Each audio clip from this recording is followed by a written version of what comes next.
Senhoras e senhores, boa tarde. Sou Flávio Forte Stênico, assessor técnico no consórcio PCJ e serei o mestre de cerimônia. Antes de iniciarmos oficialmente o nosso side event da Conferência da ONU, gostaríamos de avisar que teremos o serviço de tradução simultânea, português-inglês e inglês-português. Assim sendo, os que desejarem fazer o uso dessa ferramenta poderão acessá-la na parte inferior do Zoom, selecionando o canal desejado de tradução para acompanhar as apresentações e as falas dos convidados. Feito este informe, irei repeti-lo agora em inglês, para que nossos participantes internacionais também tenham ciência dessa ferramenta de tradução simultânea. Ladies and gentlemen, good afternoon. I am Flávio Forte Stênico, Technical Advisor at the PCJ Consortium, and I will be the Master of Ceremonies. Before officially starting our side event in the UN conference, we would like to inform you that we will have a simultaneous translation service, Portuguese-English and English-Portuguese. Therefore, those who wish to use these tools will be able to access it at a button of Zoom, selecting the desired translation channel to follow the guest presentations and speeches. Given the message and everyone qualified to their translation channels, we will now start our side event.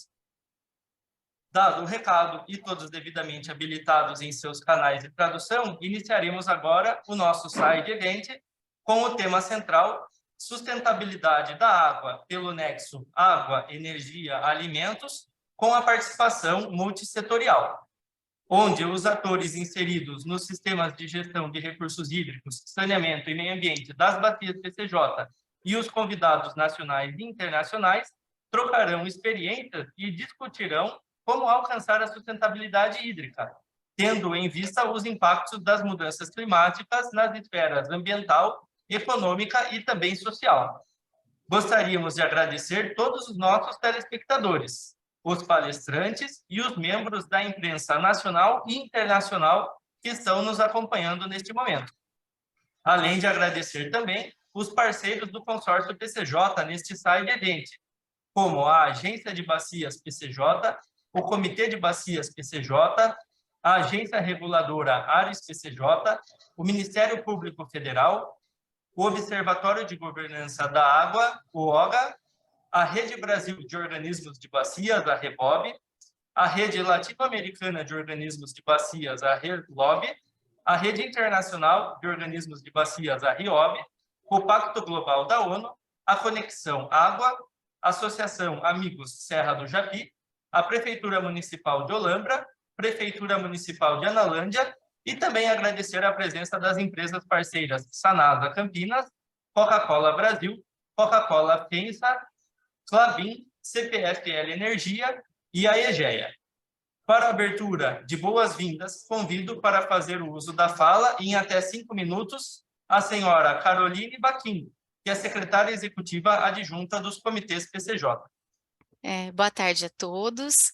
É um prazer imenso poder participar desse evento organizado pelo consórcio, né, o qual é o representante das bacias PCJ lá na Conferência da ONU esse ano, que trata de um tema extremamente importante, que é a água, né?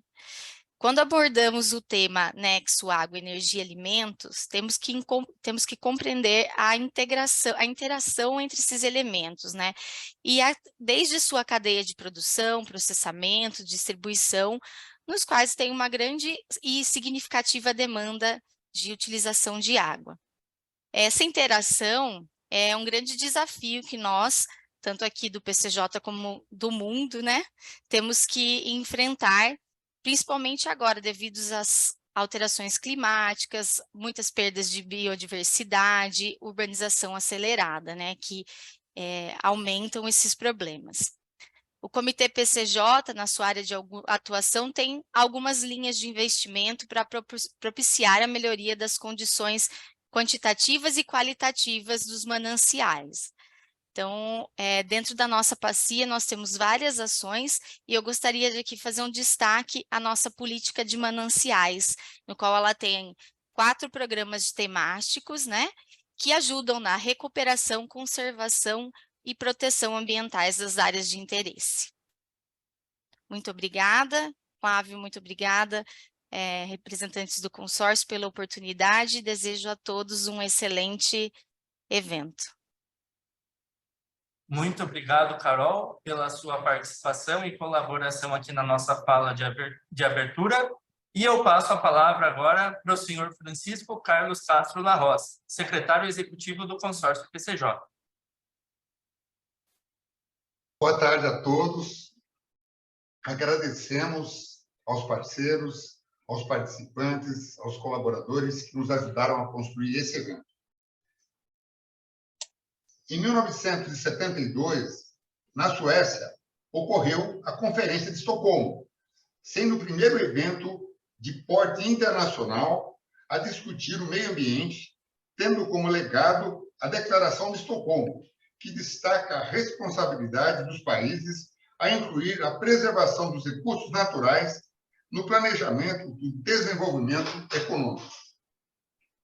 Na mesma época, o governo do estado de São Paulo inicia a construção do Sistema Cantareira, um conjunto de reservatórios, sendo 4 deles nas cabeceiras dos formadores do Rio Piracicaba, com a finalidade de abastecer, com exclusividade, 9 milhões de habitantes da Grande São Paulo, capital do estado. Indignados com a iniciativa, pois reduziria drasticamente a disponibilidade hídrica para a região leste do estado de São Paulo, para o interior, região PCJ, envolvendo municípios como Bragança Paulista, Campinas, Limeira, Americana e Piracicaba, nasceu dessa indignação o primeiro grande movimento brasileiro de cooperação e participação social na gestão das águas. Houve, em Piracicaba, o enterro simbólico do Rio Piracicaba. A sociedade não ficou apenas na crítica e indignação. Se reuniu com universidades, com associações técnicas e verificou que, como instrumento de governabilidade para o setor, existia apenas o nosso glorioso Código das Águas, que, embora excelente tábua de leis, mas abordava praticamente somente construção de reservatórios. Era pouco, e a sociedade criou uma campanha para a redenção ecológica do Rio Piracicaba e, em 1989, criou uma associação civil de direito privado, denominada Consórcio PCJ, com construção e, acima de tudo, com a responsabilidade da construção, da governabilidade e implantação da governança no sistema de gerenciamento dos recursos hídricos, saneamento e meio ambiente, nas bacias PCJ e de forma ousada em todo o Brasil e contribuir em todo o mundo. E as parcerias se expandiram por toda a região hidrográfica das bacias dos rios Piracicaba, Capivari e Jundiaí, bacias PCJ, pelo estado de São Paulo, Brasil e mundo. E aí surgiram frutos. Quais foram os frutos? Política Estadual dos Recursos Hídricos, São Paulo, 1991. Criação do Comitê PCJ São Paulo, 1993. Política Nacional dos Recursos Hídricos, 1997. Lei de Criação da ANA, 2000. Cobrança Voluntária da Água pelo Consórcio PCJ, 1999. Inúmeras participações do Consórcio PCJ, criando a Rede Internacional das Meninas de Bacias, Rede Brasileira, Rede Latino, entre outras. E aí, além dessas inúmeras participações, participamos também, Consórcio PCJ, da ECO 92, Rio Mais 10, Rio Mais 20, e no realçamento da ECO 92 mais 30. O que seria a ECO 92 mais 30? Então, comemorando 30 anos depois da Rio 92, teríamos a dizer que, quanto à ECO 92 mais 30, era um evento previsto para acontecer no Rio de Janeiro, em 2022. E motivos de força maior levaram ao seu cancelamento.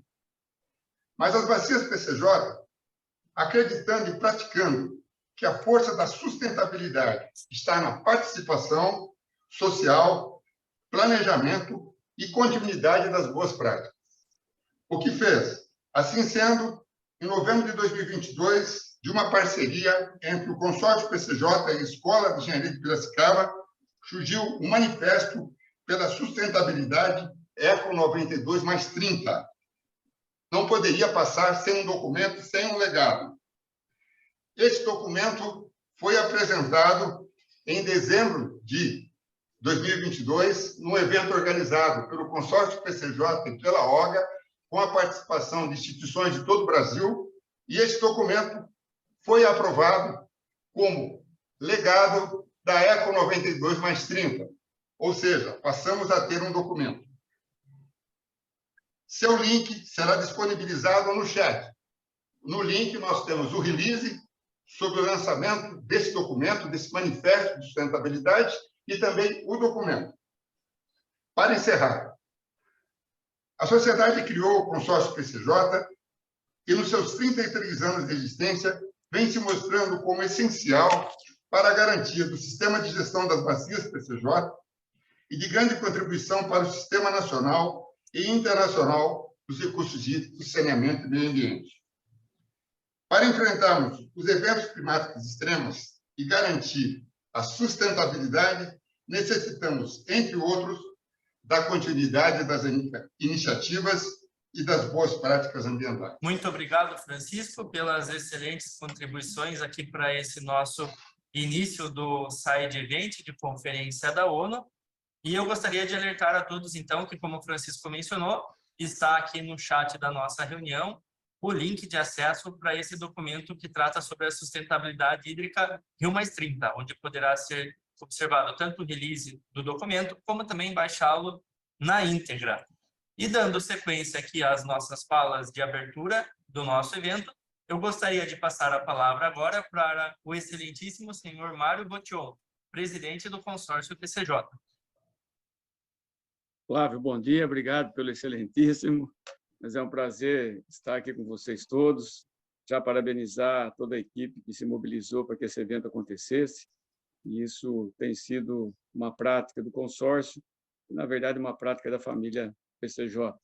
Bom dia a todos os participantes do Side Evento, Cooperação e Participação Social na Gestão das Águas, no qual o consórcio PCJ e o Observatório das Águas estão realizando ao lado de diversos parceiros e amigos.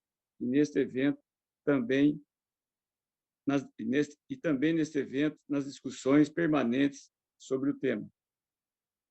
Queria aqui registrar a presença e a participação importante, embora o Flávio já tenha feito isso, mas faço questão de repetir, porque as parcerias são importantíssimas dentro desse processo, em especial nesse processo, a ANA, o Instituto Estadual do Meio Ambiente, a Rede Internacional de Organismos de Bacias, a Rede Brasil de Organismos de Bacias, a Rede Latino-Americana, a International Rivers, a SOS Mata Atlântica, o Ministério Público Federal, a Unesco Brasil, a ONG Nosso Vale, Nossa Vida, as prefeituras de Olambra e do município de Analândia, a Comissão Sapucaí Tenorregera, The Natural Conservancy, a PNC, a Universidade Estadual do Rio de Janeiro e também a Secretaria do Meio Ambiente e Sustentabilidade do Rio de Janeiro.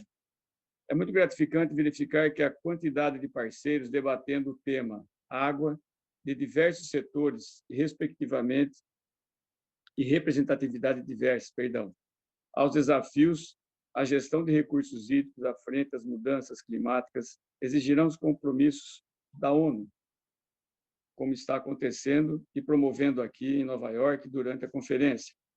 Assumir compromissos não pode ser um ato apenas pessoal, é necessário um ato coletivo de todos se comprometerem, cada qual dentro da sua realidade e possibilidade, com a sustentabilidade hídrica.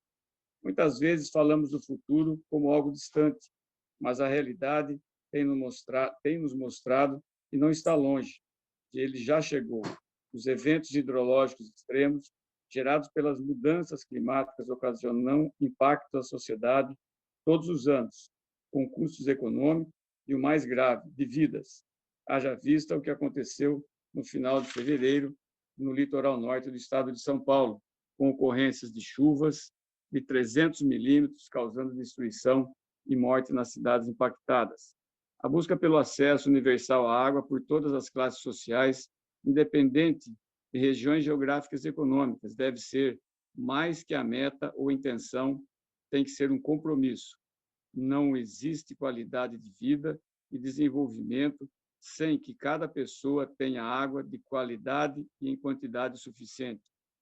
No painel, teremos a participação de representantes de uma instituição que representa os povos originários. Qual é a importância desse fato para os gestores?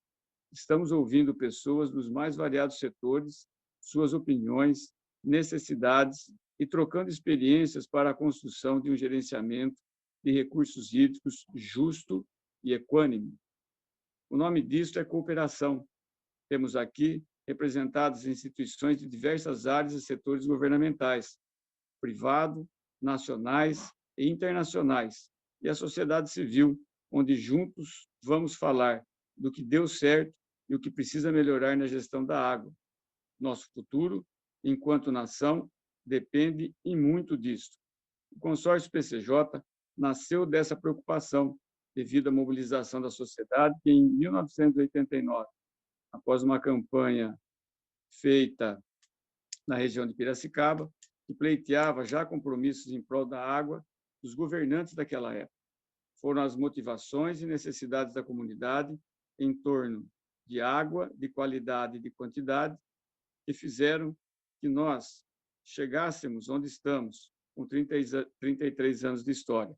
Eu tive o privilégio de participar da criação do consórcio nos anos 90 e hoje tenho o privilégio de estar presidente à frente do consórcio, participando de um evento, né, como a Conferência da ONU sobre a água. Isso me deixa muito lisonjeado e com mais responsabilidade ainda. Aqui estamos na Conferência da ONU sobre a água, em 2023, ao lado de nossos parceiros, para juntos reafirmarmos os compromissos que nos trouxeram até aqui, estabelecer outros novos diante da realidade das mudanças climáticas. Desejo aos participantes um excelente evento e convoco a todos para juntos firmarmos novos compromissos em prol da gestão da água descentralizada, de maneira descentralizada, participativa e justa. É sempre muito bom trocarmos as nossas experiências enquanto consórcio. Evidentemente que esse evento tem uma importância muito grande, a nossa participação, esse evento que estamos realizando agora e a participação aqui em Nova York da conferência.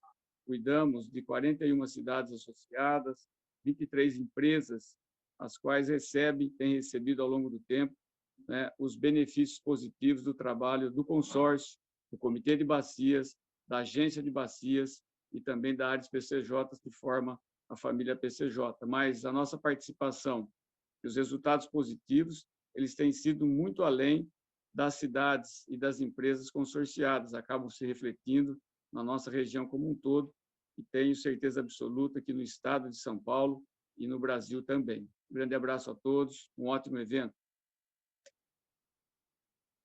Muito obrigado, presidente Botion. Excelentes ponderações, eu acredito que estamos no caminho certo.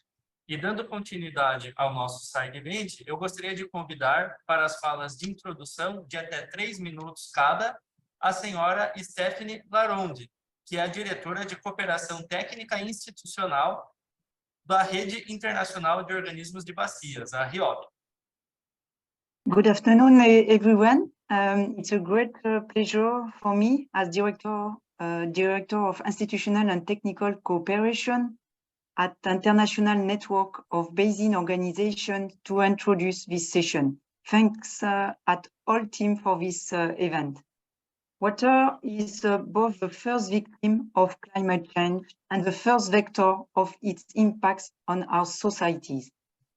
In some places, this means too much water, which floods homes and suburbs.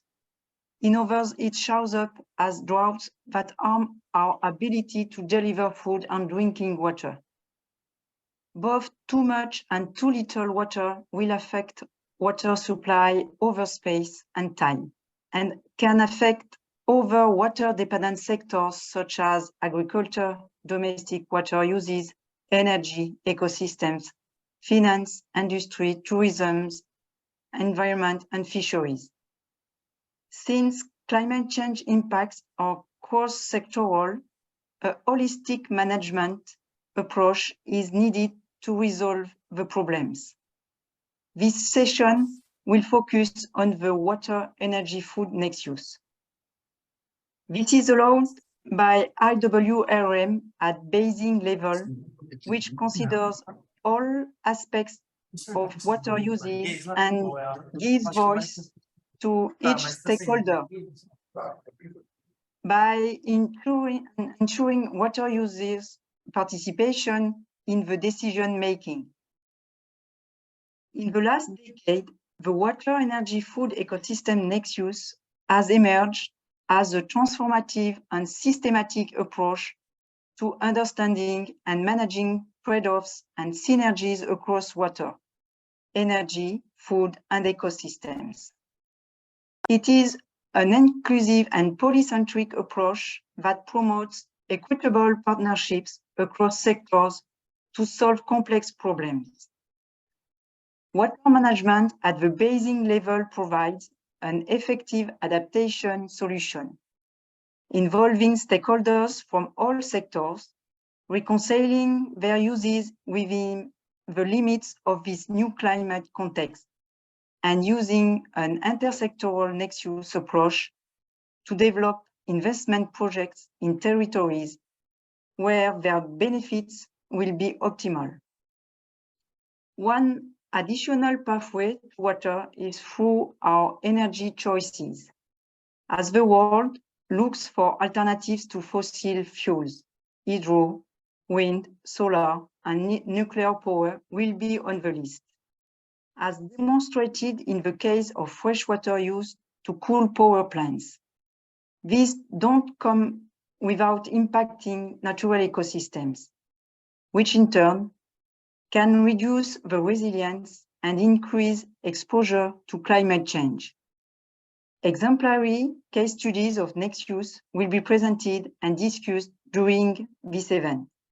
So thank you and have a nice session.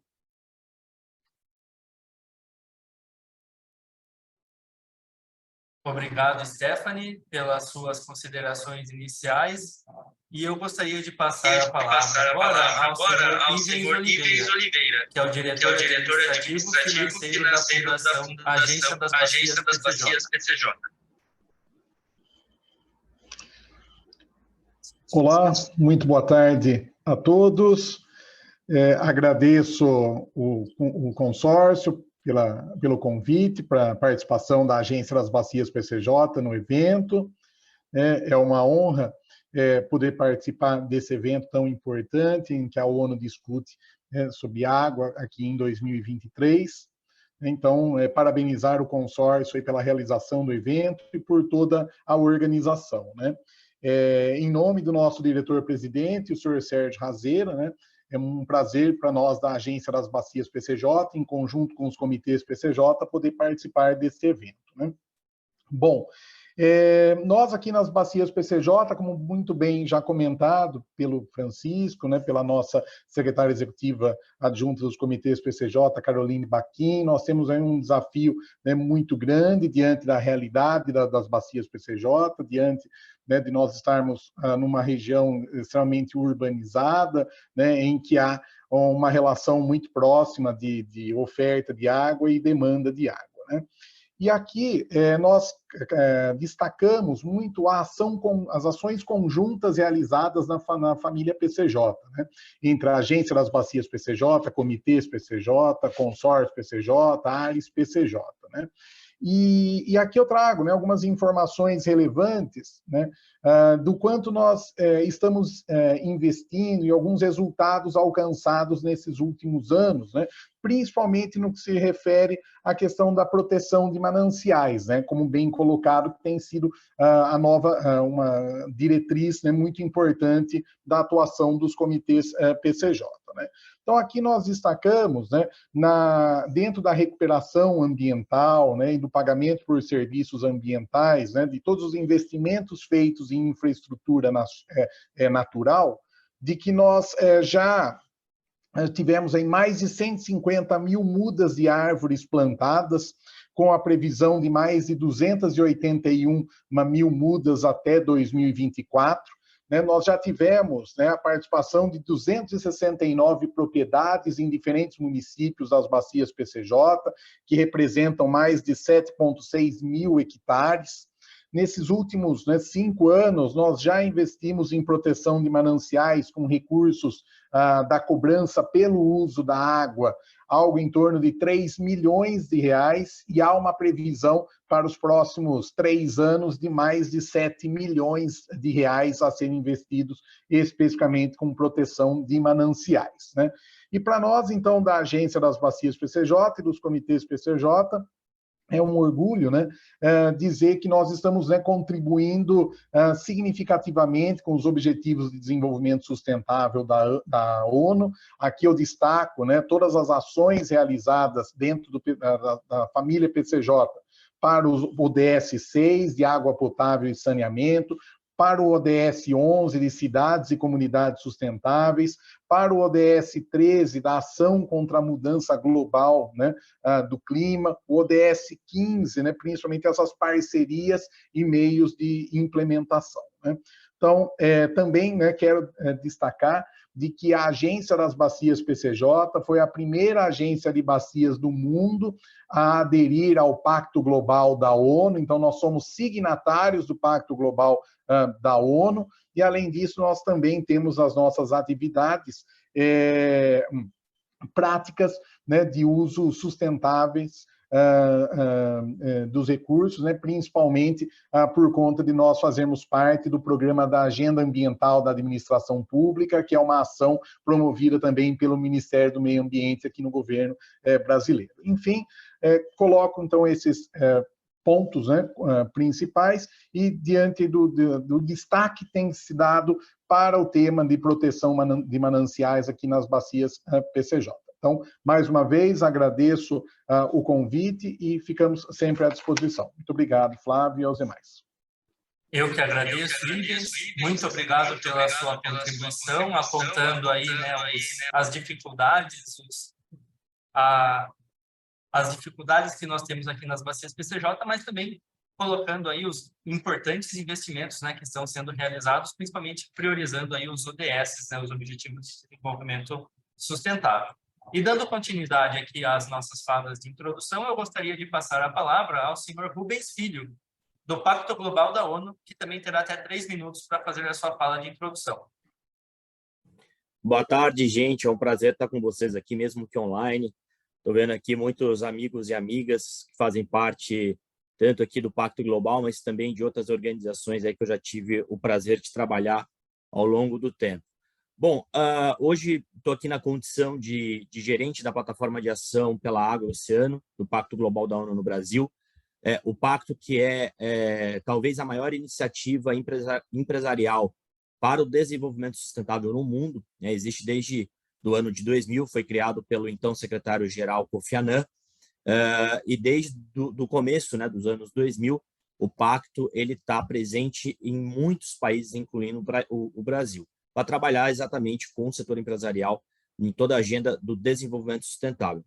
Quando a gente fala aqui da água, e que é um prazer para mim estar aqui falando brevemente sobre um pouco do nosso trabalho e da nossa concepção sobre o tema, primeiro que é uma alegria a gente estar tendo uma conferência mundial liderada pela ONU depois de 40 anos, né? Isso é uma conquista enorme. A gente espera que essa conferência ela continue tendo uma periodicidade. É muito importante a gente discutir um dos temas mais importantes do mundo. A gente sempre fala que a crise global climática também é a crise global de água, né?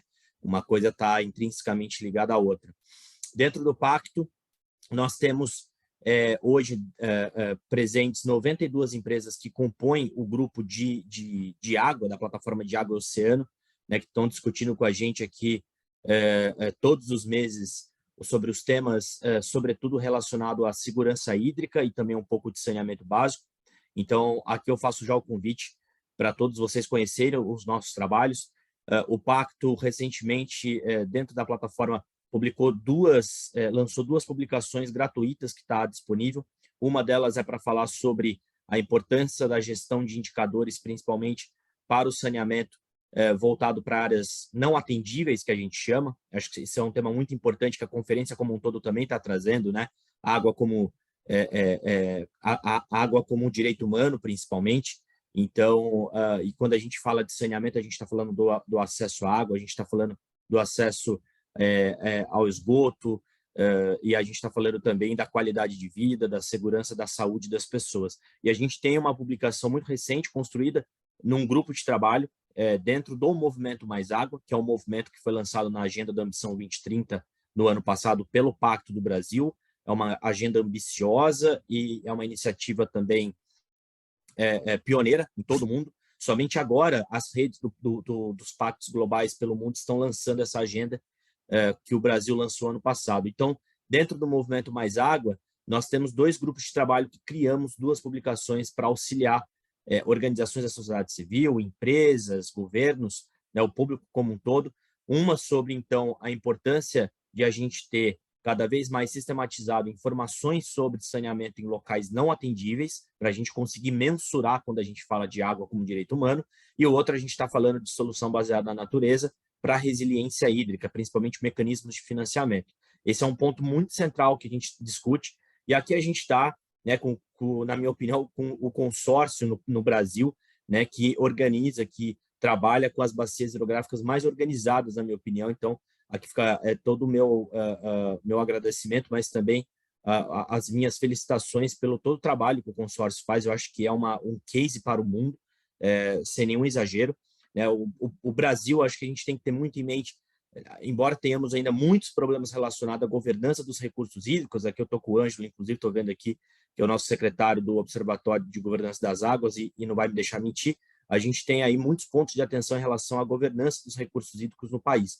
Mas, ao mesmo tempo, o Brasil também tem muito a contribuir, sobretudo com sistematização de informação. Acho que nós somos um dos países que mais compila informação sobre as nossas bacias, sobre o uso da água, sobre a demanda. Isso é muito importante. E quando a gente faz esse nexo, né, água, energia, agricultura, alimentos, abastecimento urbano, né, acho que são vários nexos, a gente está falando de uma governança que ainda assim precisa ser muito melhorada no Brasil, mas que com certeza, comparativamente a outros países, nós estamos ainda bem na frente. Então, só queria realmente deixar essa minha mensagem de agradecimento, de boas-vindas, e convidar vocês a conhecer mais um pouco do nosso trabalho dentro do Pacto e acessar tudo que o Pacto hoje está fazendo gratuitamente em relação à segurança hídrica, sobretudo. Então, por hora é isso, eu agradeço e boa tarde a todos.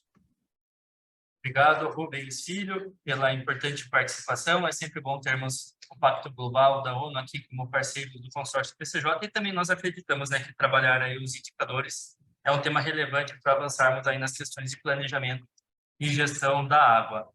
Bom, dando sequência aqui na nossa participação, mais uma vez agradeço a presença e contribuição de todos que estão abrilhantando o nosso evento. E entraremos agora na apresentação dos cases que serão explorados dentro de 4 importantes temas: a recuperação florestal e o saneamento rural, água de reuso e novas tecnologias, o uso eficiente da energia e água, e articulação entre organismos de bacias, governos e sociedade civil. Para tanto, passo a palavra agora para o nosso colega e assistente de projetos do consórcio PCJ, o engenheiro Eduardo Paniguel, que fará a condução e moderação dos painéis. Seja bem-vindo, Eduardo.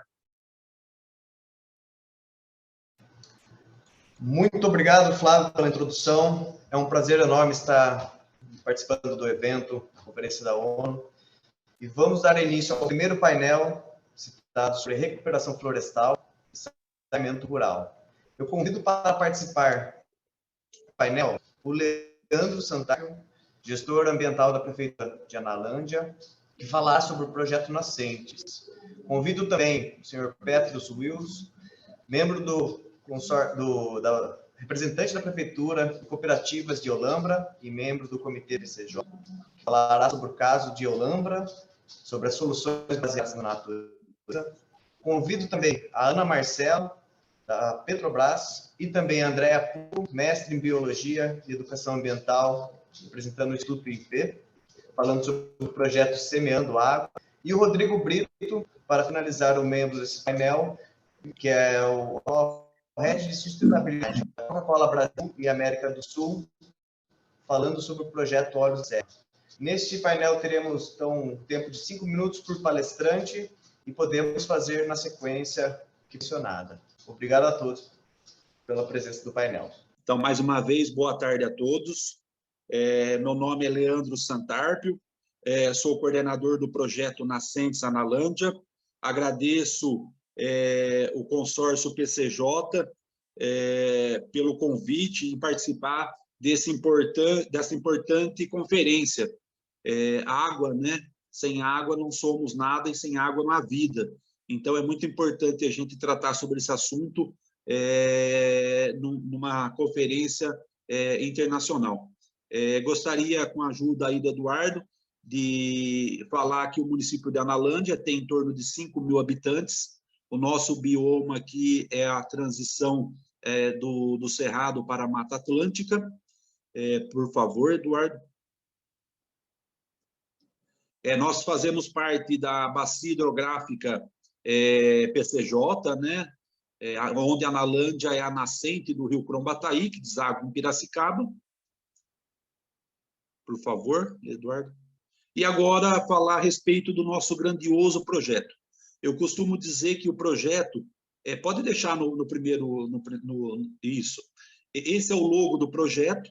Eu costumo dizer que o projeto Nascentes Analândia é um projeto de impacto regional, porque ele consiste na recuperação e na adequação ambiental da microbacia hidrográfica do Córrego Cavaleiro, que é um grande afluente do rio Crombataí, com uma área total de 1.727 hectares, envolvendo 18 propriedades rurais. E toda essa água que deságua no rio Crombataí, ela é usada para o abastecimento público nas cidades adjuntas de Rio Claro e Piracicaba. Por favor, Eduardo.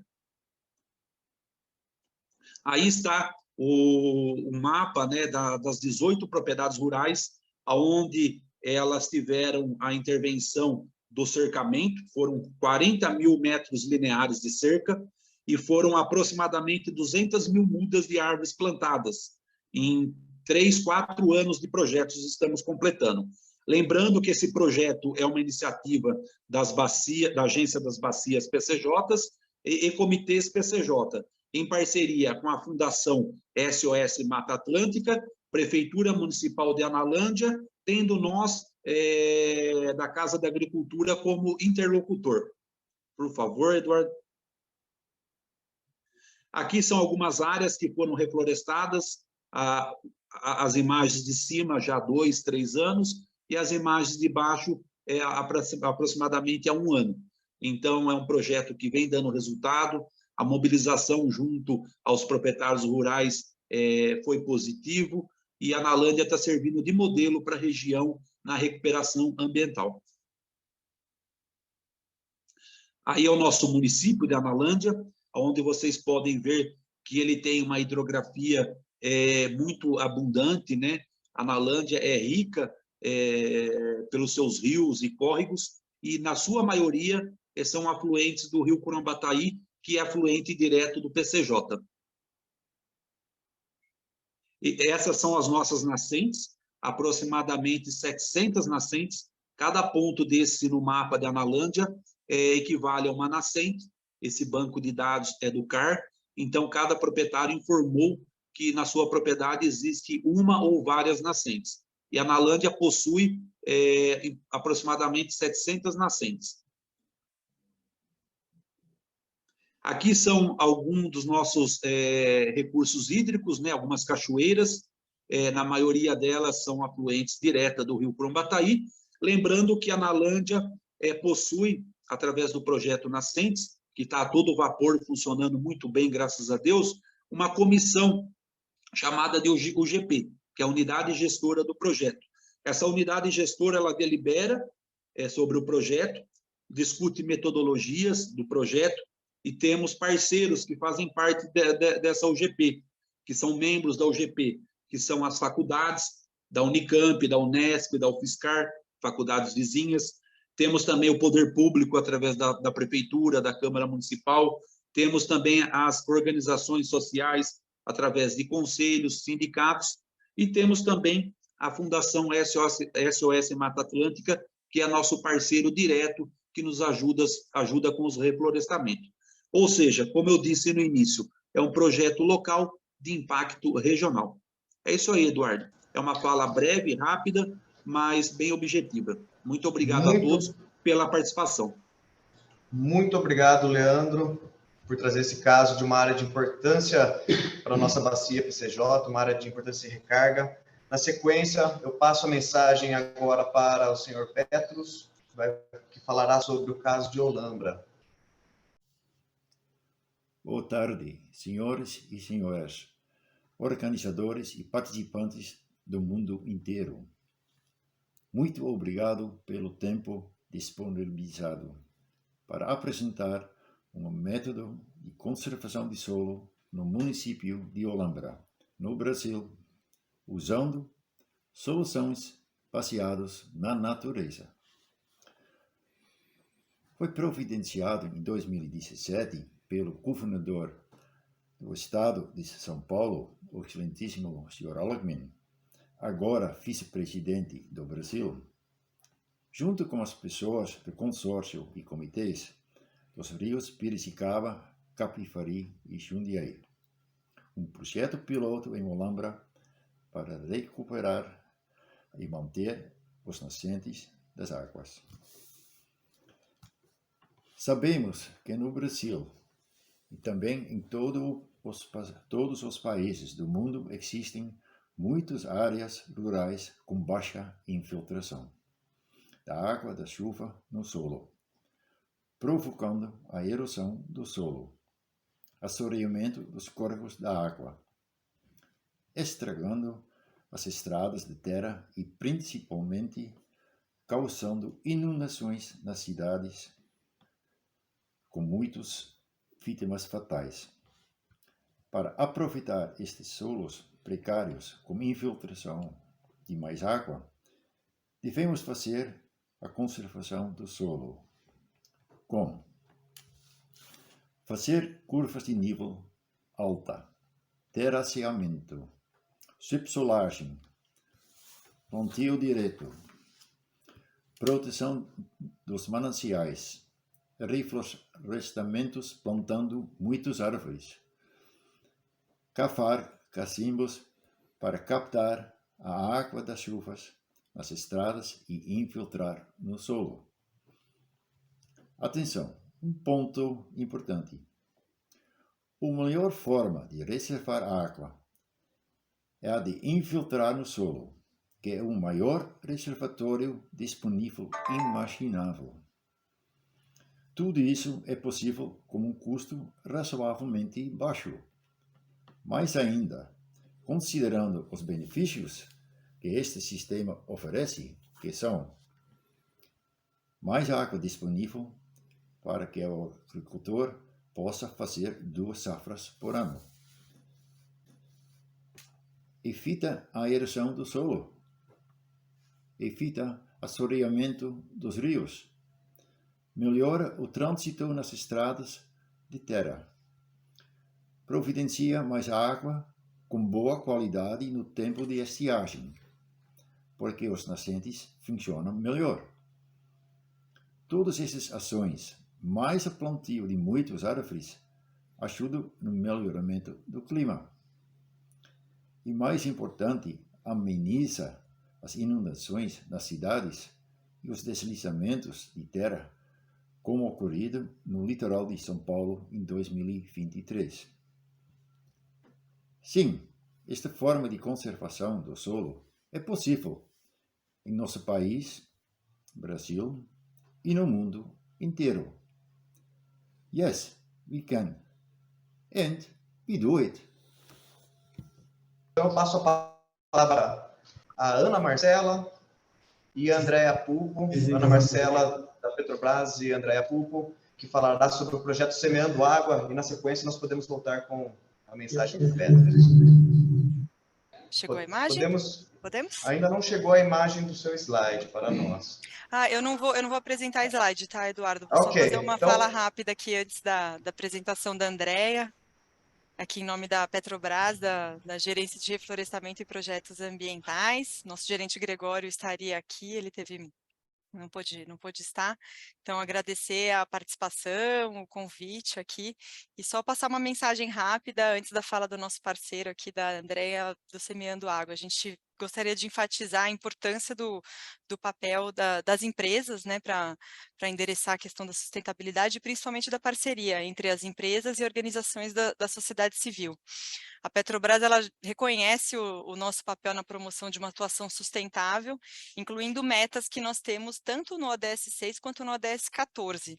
E esses compromissos estão explícitos, tanto no nosso plano estratégico, quanto na política de responsabilidade social, que eles preconizam alinhar nossa função de fornecer energia, respeitando direitos humanos e meio ambiente. No que se refere aos recursos hídricos especificamente, a gente busca constantemente racionalização pelo uso da água, mas ao mesmo tempo também contribuir com a disponibilidade e conservação desse recurso no entorno das nossas instalações, e fazemos isso por meio desses projetos voluntários. Aí queria só passar para quem não conhece, né, por meio do programa Petrobras Socioambiental, a gente apoia iniciativas com impacto socioambiental positivo, a gente atua em parceria com as organizações da sociedade civil e promovemos com eles um diálogo junto às comunidades onde esses projetos atuam, promovemos a conservação dos biomas e das espécies, buscando potencializar os serviços ecossistêmicos. Esse ano a gente está com a maior seleção pública de projetos socioambientais da nossa história e vamos ampliar ainda mais essa atuação, focando em projetos desde a fonte até o mar.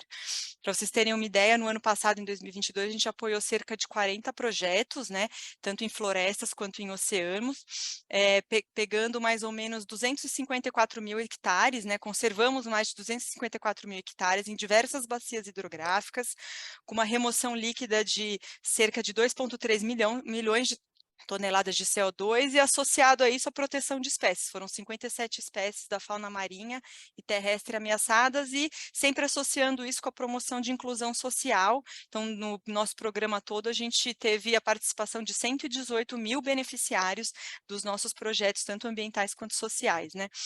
E os nossos projetos, eles atuaram reflorestamento e conservação de florestas em diferentes biomas, sempre focando nas áreas prioritárias. A gente olha sempre para as áreas prioritárias para a biodiversidade e para bacias hidrográficas relevantes para o negócio. E aí só fazer essa introdução, porque esse é o caso do projeto Semeando Água, que atua no sistema Cantareira, né, um dos maiores sistemas de abastecimento do planeta, como já foi falado. E acho que o recado que a gente queria passar é que a nossa parceria com o Semeando está fazendo aniversário, agora desde 2013 a gente patrocina o projeto, então são 10 anos de parceria, e acho que essa parceria empresa, organização da sociedade civil de longo prazo, é o que mais tem dado resultados. A gente já tem aí milhares de pessoas, a Andrea vai falar mais detalhadamente, mas queria trazer esse recado aqui da Petrobras, de como a gente vê e como a gente está comprometido aí tanto com a ODS 6 e 14, até muito alinhados com a fala do pacto aí, que a gente está com esse olhar da fonte ao mar no nosso programa. Então, convido aqui a Andrea, né, e obrigada. Muito obrigada. Muito obrigado, Ana Marcela, pela palavra. Por favor, Andrea Pupo, pode dar sequência. Estamos com um pequeno problema técnico com a parte do visual, mas estamos conseguindo ouvi-los bem. Tudo bem. A gente tem uma apresentação de slides, mas pelo visto parece que a gente não vai conseguir passar, né? Estamos tentando colocar no ar ela, Andréa. Tudo bem, tudo bem. Sequência. Eu vou apresentando mesmo assim. Bom, eu quero começar agradecendo a Ana Marcela pela parceria. Chegou o slide, que ótimo. Pela parceria, né, que já vai completar 10 anos. E hoje também é um dia muito especial para nós aqui do IP, né, Instituto de Pesquisas Ecológicas. Nós somos uma organização da sociedade civil que está hoje completando 31 anos de existência. Então, é bastante significativa essa oportunidade também que o consórcio está proporcionando para a gente. Bom, eu vou começar falando um pouco da contextualização, né, dessa região, desse nosso território de atuação, que é a região do Sistema Cantareira, território de atuação do projeto Semeando Água. É uma pequena porção de Mata Atlântica, né, localizada nos estados de São Paulo e Minas Gerais, onde estão as nascentes de rios que abastecem mais de 12 milhões de pessoas e importantes polos industriais. Historicamente, essa região do sistema Cantareira vem sofrendo com a degradação ambiental e os principais impactos são a insegurança hídrica e a baixa resiliência do sistema de abastecimento de água para as maiores regiões metropolitanas do país, incluindo a região metropolitana de São Paulo, que é a maior da América do Sul. Dados oficiais do governo brasileiro mostram que a renda familiar na região do sistema Cantareira é baixa, inferior, inclusive, a um salário mínimo. A localização próxima a grandes centros urbanos favorece a especulação imobiliária, aumentando o risco de mudança do uso do solo com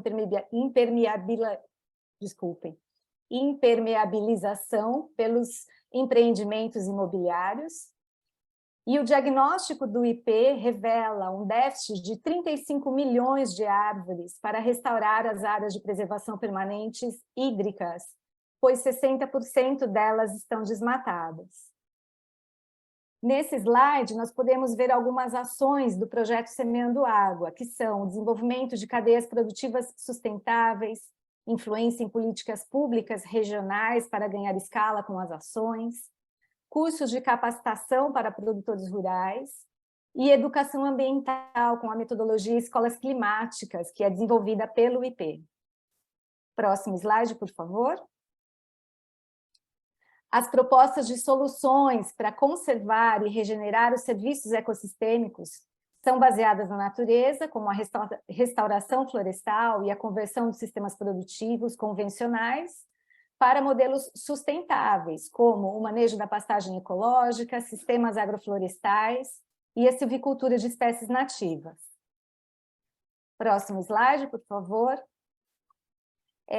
Alguns resultados do projeto Semeando Água são cerca de 300 produtores rurais beneficiados em oficinas e cursos de capacitação, mais de 20 mil estudantes e educadores em ações de educação ambiental, cerca de 500 mil mudas de árvores nativas plantadas em áreas de preservação permanente e conversão de cerca de 200 hectares de sistemas produtivos convencionais para modelos sustentáveis.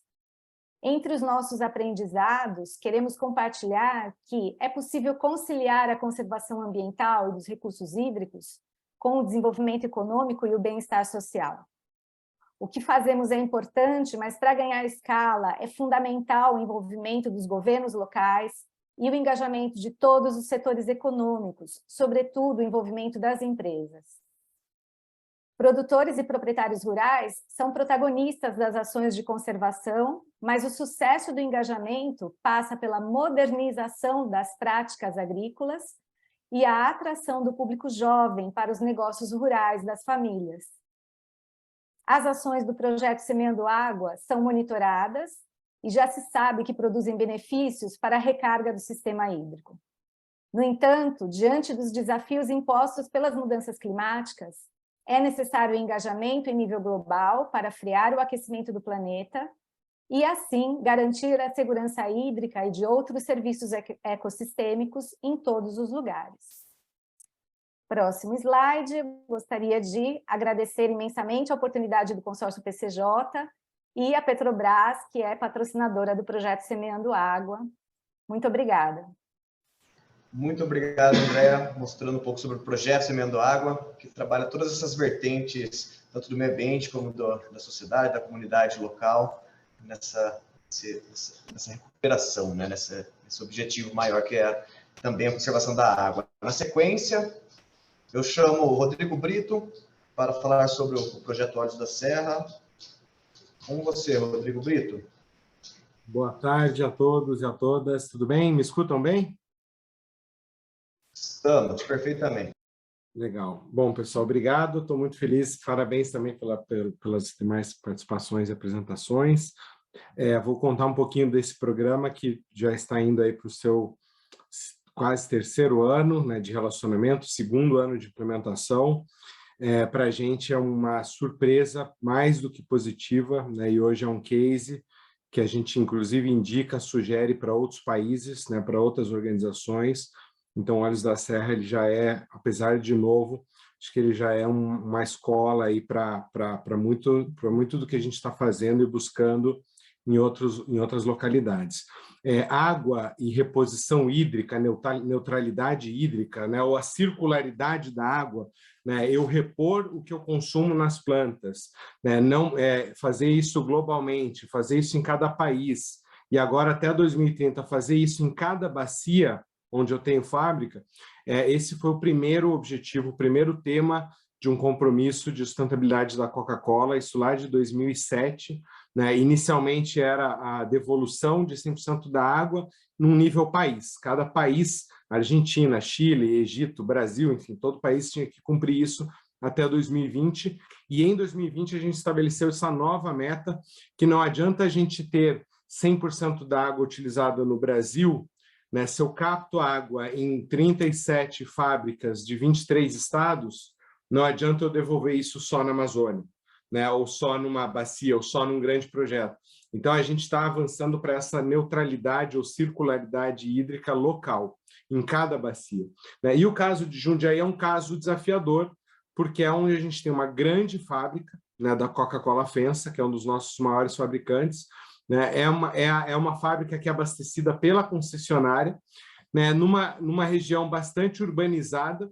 Então, muito mais fácil, por exemplo, fazer reposição hídrica no norte do país, né? Muito mais, inclusive mais fácil fazer reposição hídrica no semiárido brasileiro do que no Chile, né? Porque você chove 4 vezes menos no Chile do que no Nordeste brasileiro.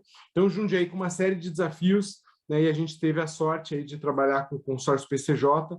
Então, antes de falar especificamente do Olhos da Serra, né, a gente trabalha em 3 pilares. Primeiro, dentro de casa, aumentando a eficiência hídrica, reduzindo o consumo, né? Então, se há 30 anos atrás nós usávamos 3 litros de água para cada litro de bebida, hoje a gente usa 0,5, além do 1 litro que vai envasado, né? Então, já tem aumentado muito essa eficiência hídrica dentro das fábricas.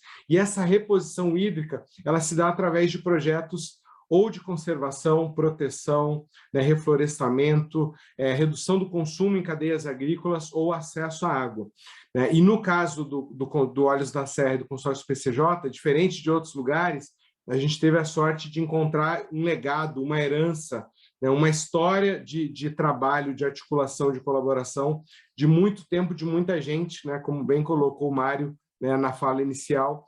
Então, acho que é bem interessante, porque a gente encontrou no consórcio esse parceiro que montou um comitê gestor, né, de um projeto que hoje tem 15 organizações envolvidas, né? Então, tem, além de Coca-Cola e Coca-Cola FEMSA, Guarda Municipal, bombeiros, prefeituras, associações de moradores, né, imprensa muito próxima, academia, né? E é um programa que, além de câmeras, né, além de um sistema de satélite que monitora em tempo real e emite alertas em tempo real, ou de incêndios, ou de desmatamento, você tem todo esse trabalho de sinalização, placas, câmeras, cercamento, mas principalmente é esse trabalho que a gente é invisível, né, mas é o que faz as pessoas se apaixonarem, se engajarem e protegerem, que é o trabalho de conscientização, de educação, né? Então, a gente começou esse primeiro ano, né, com 2.076 hectares, né? Foram mapeadas 833 nascentes, né, na região,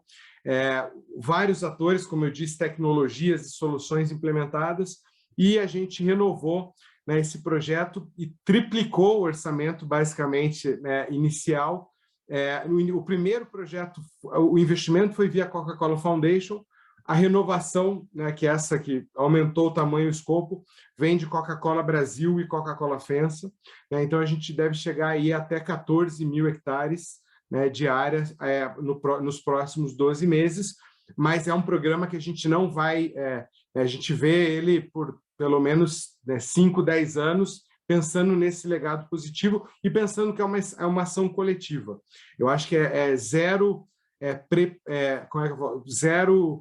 arrogância, né, ou prepotência, né, de falar que esse é um projeto da Coca-Cola, somos um mero apoiador de um programa, de uma articulação, de uma costura, né, que o consórcio PCJ fez aí localmente, com prefeitura, com associação de moradores. Então, acho que o caráter de ação coletiva desse programa, ele é muito interessante. Eu vou deixar aqui no chat um link de um vídeo institucional que foi feito pelo projeto, né, pelo time do projeto, e também o site olhosdaserra.com.br.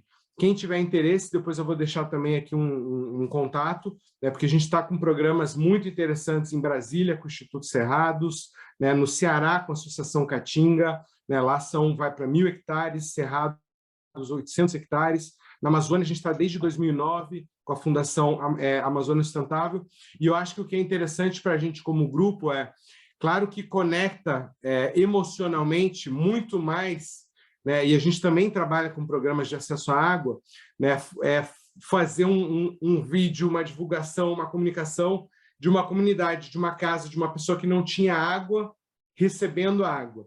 Mas os programas de saúde das bacias hidrográficas, de conservação, né, eu acho que isso é um programa de acesso à água em escala, né? A gente está falando de água para todas as indústrias, né? Para toda a população, para a agricultura, para a cidade.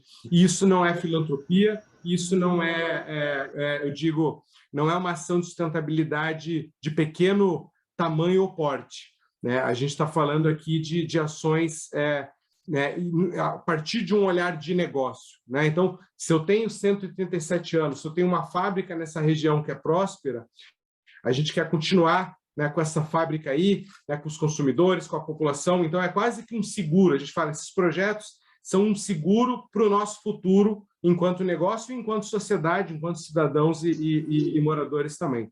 Então, vou deixar aqui no chat os links e agradeço muito aí pelo convite e pela participação. Obrigado.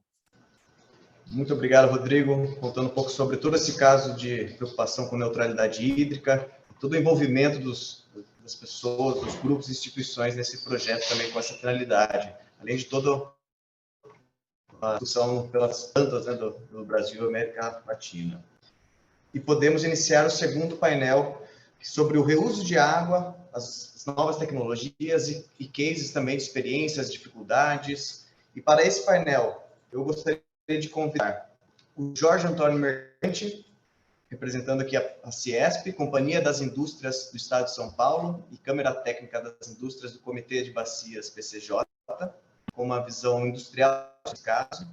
Gostaria de convidar também o Thales Demarque, que é especialista comercial da área de meio ambiente no Brasil, para o Departamento de Comercial do Consulado Americano, falará dos desafios, oportunidades e casos sobre o uso de água, e também o diretor técnico de operações da área PCJ, Carlos Gravina. Sejam muito bem-vindos nesse painel.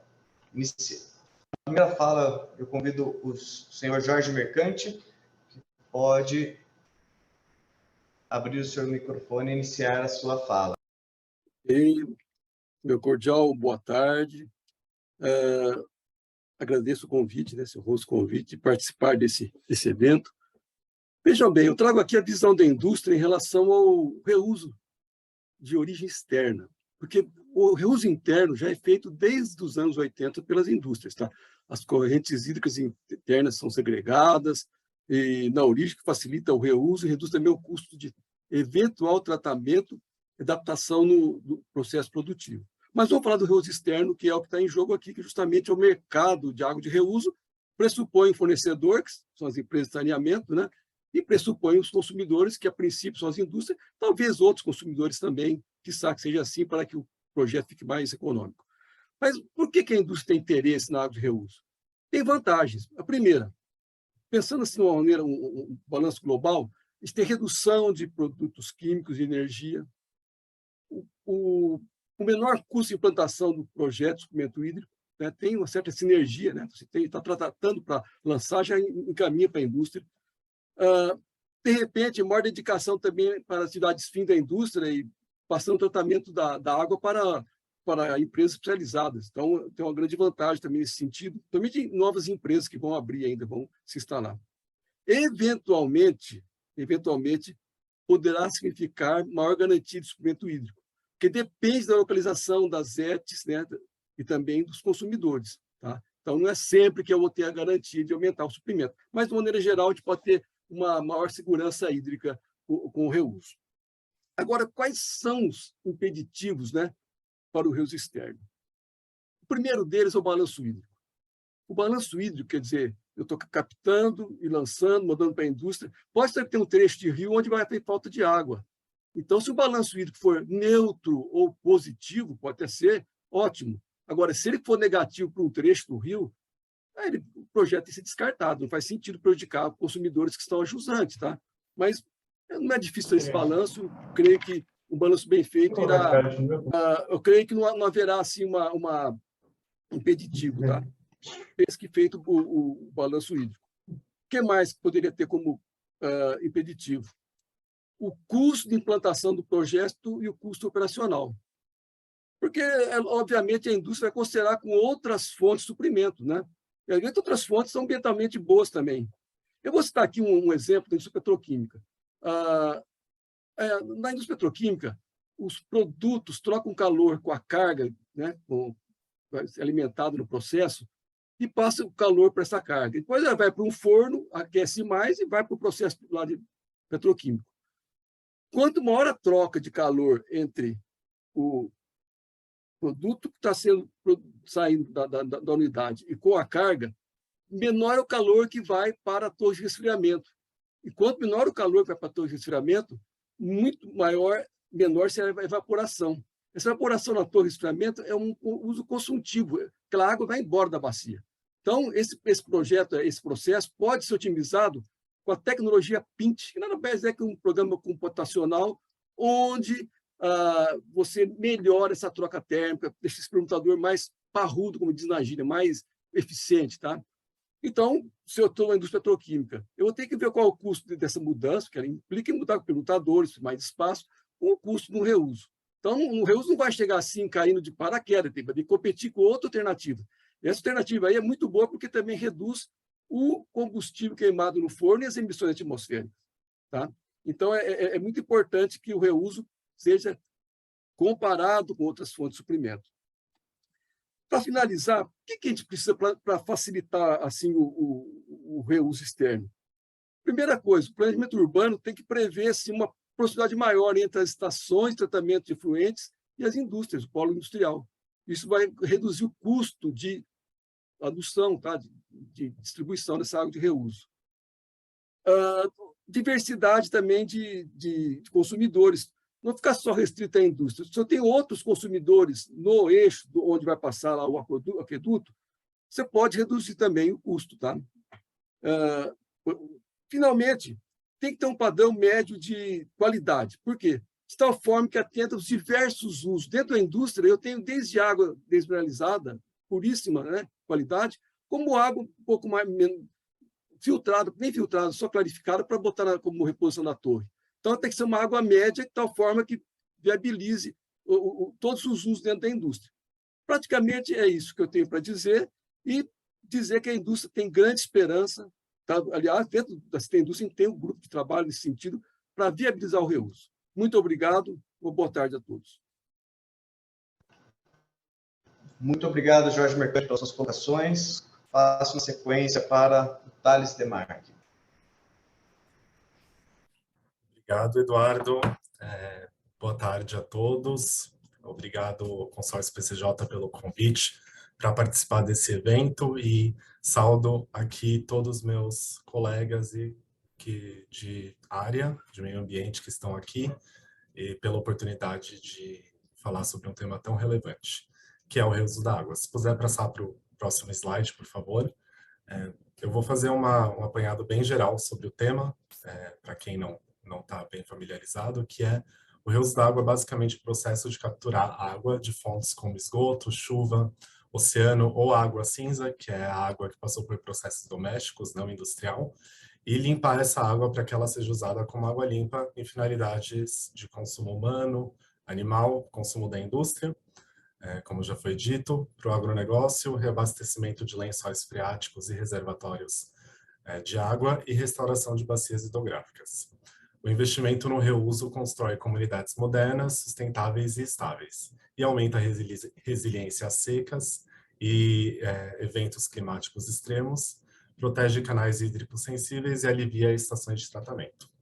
O reuso da água é tido como solução para diversos desafios, como o crescimento da população e o aumento da demanda por água limpa, os desafios sobre qualidade da água disponível na natureza, atualmente, a recuperação de meio ambiente e criação de habitats, eventos climáticos extremos, como já foi dito, transbordamento de esgoto sanitário, intrusão de água salgada em aquíferos de água doce, e um tema que também está sendo discutido muito nos Estados Unidos e em outros países, que é o PFAS, que são compostos industriais químicos tóxicos, que duram para sempre e têm ligação com diversos problemas de saúde neurológicos, imunológicos, danos em órgãos vitais, e que está sendo identificado em diversas fontes de água ao redor do mundo, inclusive no Brasil.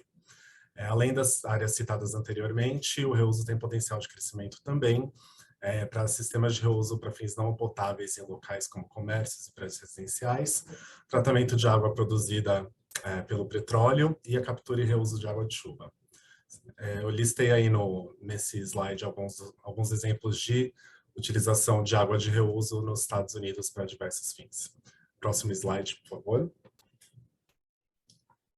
Nesse slide eu listei diversas tecnologias e métodos que são utilizados para purificar a água advinda das fontes que eu citei anteriormente, mas eu não vou explicar uma por uma, acho que não cabe no tempo que existe. Eu só queria mencionar que um sistema de tratamento avançado de água para reuso normalmente combina diversos desses métodos para garantir alta qualidade e a pureza do produto final. Algumas tecnologias e métodos focam em limpar a água de moléculas como vírus, bactérias, protozoários e outros materiais genéticos.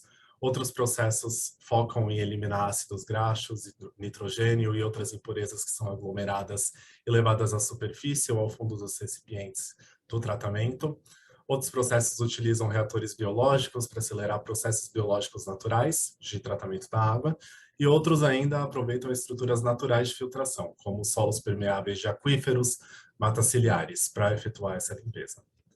As empresas no Brasil, nos Estados Unidos e ao redor do mundo estão constantemente inovando nessas tecnologias para aumentar a performance, eficiência energética, sustentabilidade e reduzir os custos dessas tecnologias, desses métodos e equipamentos utilizados nesses fins. Meu último slide é falar alguns cases de reuso de água nos Estados Unidos, se puder voltar no slide. Vou falar muito brevemente, 3 deles são na Califórnia, um deles é na Arizona. Os da Califórnia, vou começar pelo Santa Clara, que tem um centro de purificação avançado de água do Silicon Valley, que captura a água do esgoto, que passou por tratamento secundário, e purifica em alta qualidade usando uma combinação de microfiltração, osmose reversa e desinfecção por ultravioleta. E produz todo dia 30 milhões de litros de água com qualidade similar aos padrões de qualidade de água potável do estado da Califórnia. No Arizona, a cidade de Scottsdale, ela é localizada num deserto, o deserto de Sonora, que tem uma média baixíssima de chuva por ano, então ela historicamente tem que agir de forma inovadora e estratégica sobre os seus recursos hídricos. Eles têm uma estação de tratamento avançado, que é uma das maiores e mais sofisticadas estações de reuso potável indireto no mundo, e opera com descarte zero de influentes.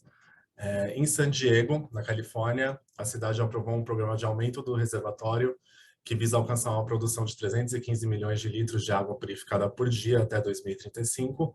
Eles já fizeram mais de 25 mil testes de qualidade nessa água testada e descobriu que ela é tão pura quanto a água destilada. E o conceito de purificação já foi aprovado até pelo California Department of Public Health. Por fim, Los Angeles passou por diversas crises hídricas e secas recordes na última década, e o prefeito da cidade, em 2015, aprovou um projeto de expansão da estação de purificação avançada de água do Terminal Island, que é projetada para produzir 45 milhões de litros de água por dia, dobrando a produção do que era em 2015. Isso por hoje. Agradeço novamente a oportunidade e fico à disposição a todos. Obrigado. Muito obrigado, Thales, pelas excelentes colocações que trouxe para nós, os casos, experiências de parceiros dos Estados Unidos. E para o terceiro palestrante desse painel, eu gostaria de passar a palavra agora para o Carlos Gravina, da Ares PCJ. Olá, pessoal, boa tarde a todos. Espero que estejam me ouvindo bem. Eu sou integrante da diretoria executiva da Ares, eu sou diretor técnico da empresa. A agência Ares tem como objetivo editar normas que venham a garantir a qualidade da prestação do serviço principalmente através de investimentos, quando nós colocamos esses investimentos nas tarifas dos prestadores de serviço, e cujo objetivo é a produção de uma água própria para o consumo humano. Isso a gente faz em 65 municípios da região aqui, de São Paulo, numa população de aproximadamente 8,5 milhões de habitantes. Nós atuamos em 6 unidades de gerenciamento de recursos hídricos do estado de São Paulo, principalmente, é claro, na bacia PCJ. Para nós falarmos do reuso, nós temos que fazer algumas ponderações importantes. Primeiro, que ela está diretamente ligada à qualidade e à eficiência do tratamento do esgoto, do efluente, das ETS. Uma referência que nós temos é a estação de processamento de águas de reuso em Campinas, da Sanágua, que se enquadra nessa categoria de reuso, mas ainda não potável. Para atendimento aos Objetivos de Desenvolvimento Sustentável da ODS 2030, é preciso cumprir principalmente com a segurança da água. Os recentes informações que nós temos sobre o monitoramento de efluentes pós-Covid-19 nos acende uma luzinha vermelha, e que aumenta mais a preocupação nossa dessa edição de normas, e o momento é para nós, agência reguladora, de cautela. A ARES, através da academia, a agência reguladora tem uma academia que proporciona aos prestadores cursos e informações técnicas sobre o andamento das atividades em geral, através dos boas práticas. E nós temos, nesse sentido, servindo de base para a edição de novas normas, novas resoluções. Eu queria deixar só esse alerta para vocês, no sentido de que muitas atividades não estão ligadas à agência reguladora, estão ligadas às agências do Estado de São Paulo. Elas que normatizam a maioria das atividades, nós apenas, e tão somente, fazemos com que as práticas dos prestadores sejam, no minimamente, cumpridas. É preciso distribuir uma água boa. Então, a água de reuso ainda não está autorizada nem pelas ambientais, muito menos pelos órgãos técnicos. Não existe uma sistemática positiva nesse sentido. Mesmo o Corpo de Bombeiros de São Paulo não quis usar água de reuso com receio de que pudessem tomar essa água. Esse exemplo que eu dei da EPAR, da Sanasa, ela foi testada com 99% de eficiência. Então, seria uma água melhor, muito melhor, do que muitas que a gente vê por aí sendo distribuída nos galões contaminados. Mas não tem uma liberação oficial. Então, antes de nós editarmos qualquer coisa a esse respeito, é preciso que a gente tenha o amparo legal, coisa que não temos ainda. Fica aqui o recado, obrigado, bem brevemente, um abraço a todos. Muito obrigado, Carlos Gravina, pelas suas colocações referente à ARES PCJ. E com isso nós terminamos esse segundo painel que tratou sobre as águas de reuso.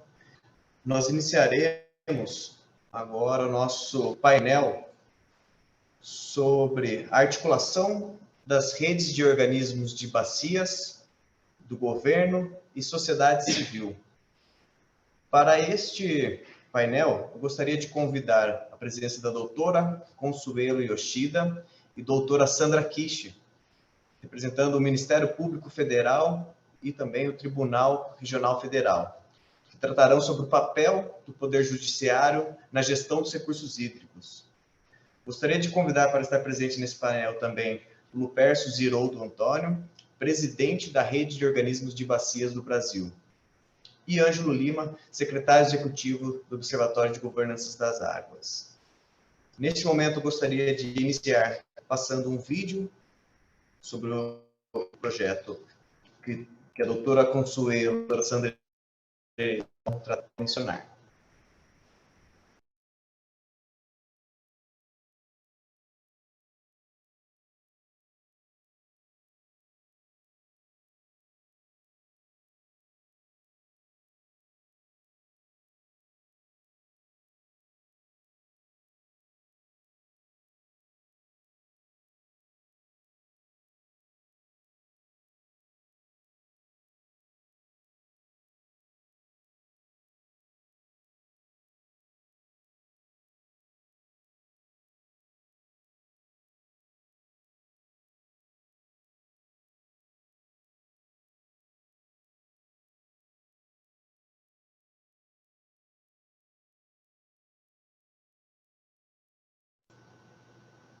Neste vídeo, estamos falando sobre o projeto Água Boa de Beber. Estamos sem o áudio, infelizmente, do vídeo.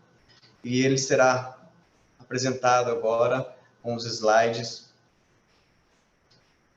E passo a palavra para a doutora Consuelo e a doutora Sandra Kish. Obrigada, Eduardo. Obrigada, Flávio. Boa tarde a todos. Quero agradecer a honrosa oportunidade de estar aqui nesse importante evento do Consórcio Intermunicipal de Bacias PCJ, e especialmente nas pessoas de Francisco Larroz e Murilo Santana. Muitíssimo obrigada. Saúdo também todos os participantes aqui presentes, os painelistas e o nosso moderador, Flávio Stênico.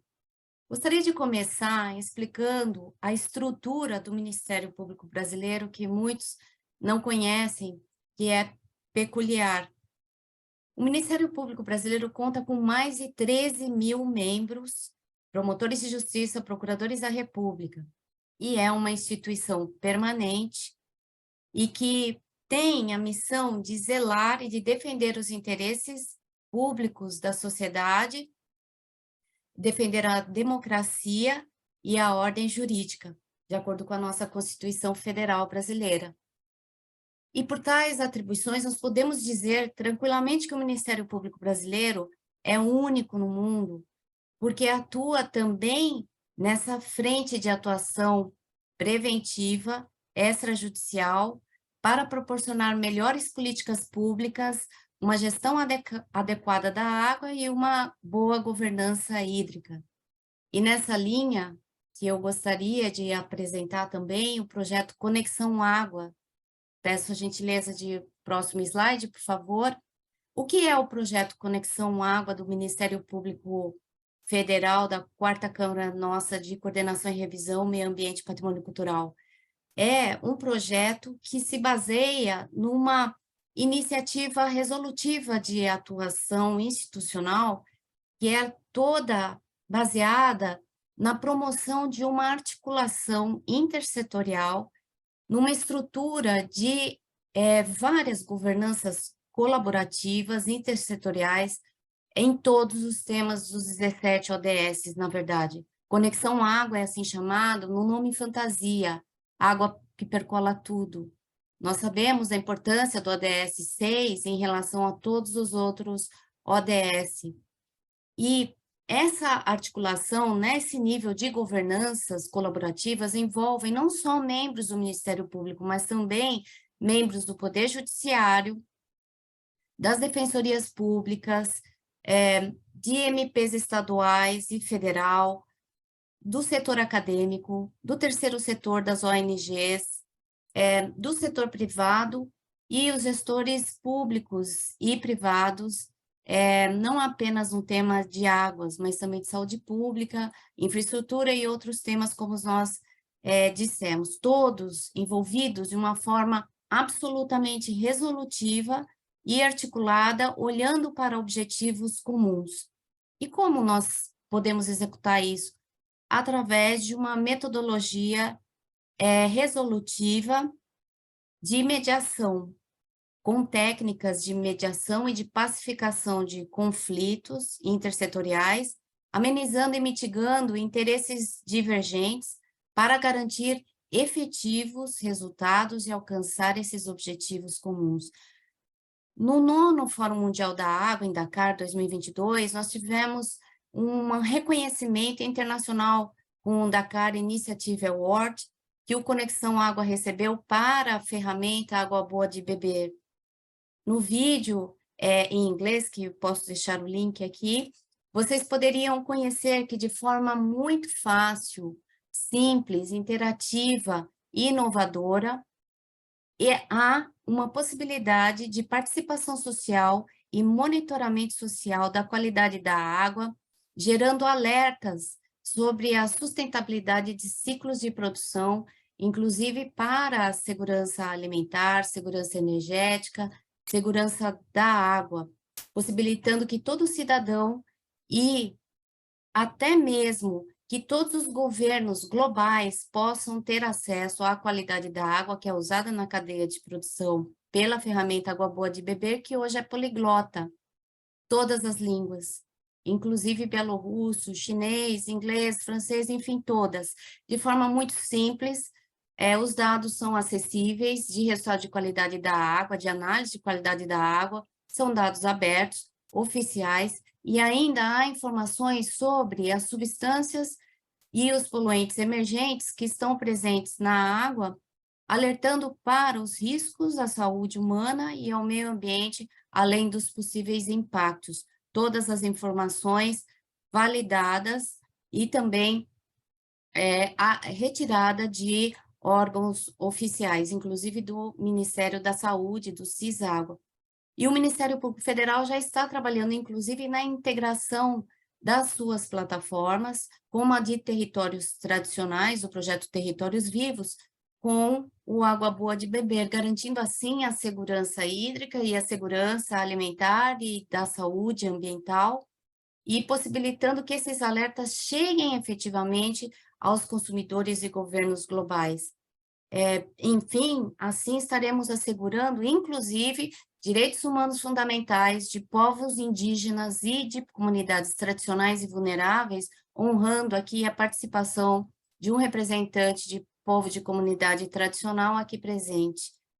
Muito agradecida a todos vocês.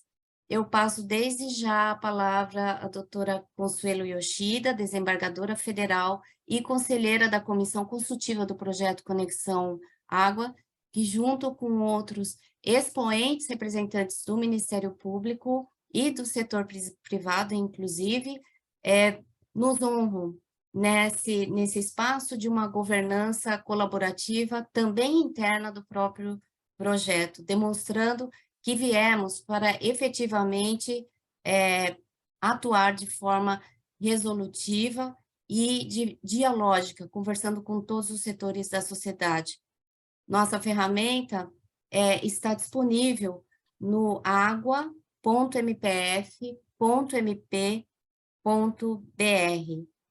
Abraços a todos e uma ótima semana da água. Muitíssimo obrigada. Por favor, obrigada, doutora Consuelo Yoshida.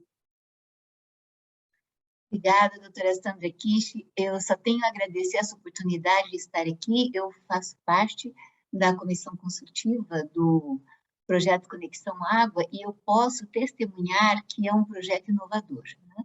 Nós estamos aqui falando de networking entre os parceiros que são multissetoriais e há essa articulação impressionante, inclusive com o setor de finanças.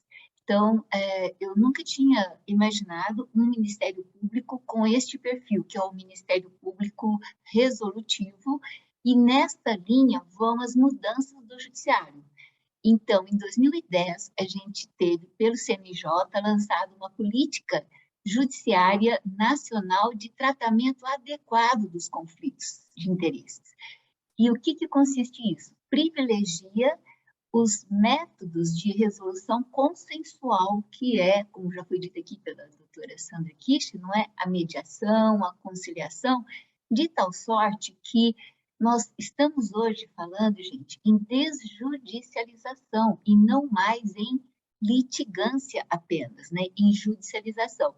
É verdade que a gente tem o Ministério Público demandista, todo mundo sabe, né, quando necessário, não apenas as ações civis públicas, que é o que nos interessa aqui, mas também as ações de improbidade, as responsabilidades criminais e dos governantes, mas, enfim, nós temos uma nova perspectiva, né, que é atuar sem litigância, mas desjudicializando através desses mecanismos.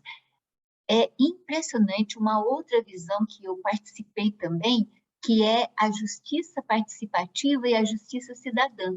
Não sei se vocês já souberam, mas 2 vezes por ano, a Praça da Sé ela é ocupada por todas as instituições lideradas pela Justiça Federal, e os cidadãos de rua, principalmente os moradores de rua, eles adquirem todos os documentos, tudo que eles precisarem para serem cidadãos.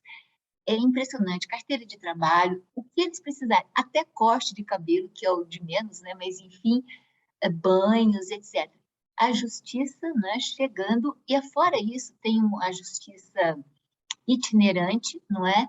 Que não só aqui em São Paulo, a gente pode perceber isso, mas os juizados especiais, eles chegam onde tiver que chegar. Se tiver que ir pelos rios, não é? E outras formas serão alcançadas. Então, é uma nova visão do judiciário mais próxima da população e tentando fazer com que as pessoas alcancem a cidadania e a concretização dos direitos humanos. Essa nossa contribuição para dizer que não somos apenas aqueles que judicializam as políticas públicas, né, que é um outro aspecto que eu gostaria de enfatizar. O Ministério Público, ele também não pretende alterar aquilo que o judiciário, que o legislativo editou como política pública, né? E tampouco o judiciário também vai promover estas alterações. Nós só devemos atuar para aperfeiçoar estas políticas, não é? E para corrigir desvios de rumos, omissões, né, dos deveres que estão estabelecidos para os gestores, mas jamais nesse ativismo judicial querermos fazer às vezes do poder legislativo que estabeleceu uma política pública adequada. É o caso da Política Nacional de Recursos Hídricos, bastante elogiada, não é? E que está sendo implementada adequadamente, como a gente viu, pela excelência, né, do PCJ, que é um consórcio referência. Então, quando as coisas estão funcionando, nem judiciário, nem Ministério Público precisa, né, de atuar daquela forma tradicional, demandista, que é a visão retrógrada, porque nós mudamos muito na medida em que a gente promove, né, junto com a sociedade, a cidadania. Muito obrigada. Muito obrigada, doutora Sandra Kishi, doutora Consuelo Yoshida, as colocações mostrando o papel fundamental do Ministério Público e também o Poder Judiciário na gestão das águas. Na sequência, eu gostaria de convidar o Ângelo Lima, que é o secretário executivo do Observatório de Governança das Águas. Boa tarde a todos e todas. Eu havia preparado uma apresentação, mas creio que, em função do tempo, aí é melhor saudar aí a doutora Sandra Kishi, saudar ao Francisco, em nome de vocês, eu saudo as mulheres, né? Tão importante a questão de gênero na governança das águas. Mulheres andam milhões de quilômetros por ano, mulheres e crianças, para conseguir ter água, ter acesso à água, em vários dos países do mundo. Quer dizer, em pleno século que a gente está aí tendo, que bom que a gente está tendo, né? Essa Conferência Mundial da Água, Conferência da ONU, depois de 50 anos, mas ainda temos muitos desafios. O Observatório da Governança das Águas não é uma instituição, é uma rede de instituições. Temos 63 instituições que aderiram à ideia de monitorarmos a governança e temos, para isso, construído o Guia de Monitoramento da Governança das Águas. Esse guia de monitoramento está sendo apresentado a todas as instâncias do Sistema Nacional de Gerenciamento de Recursos Hídricos.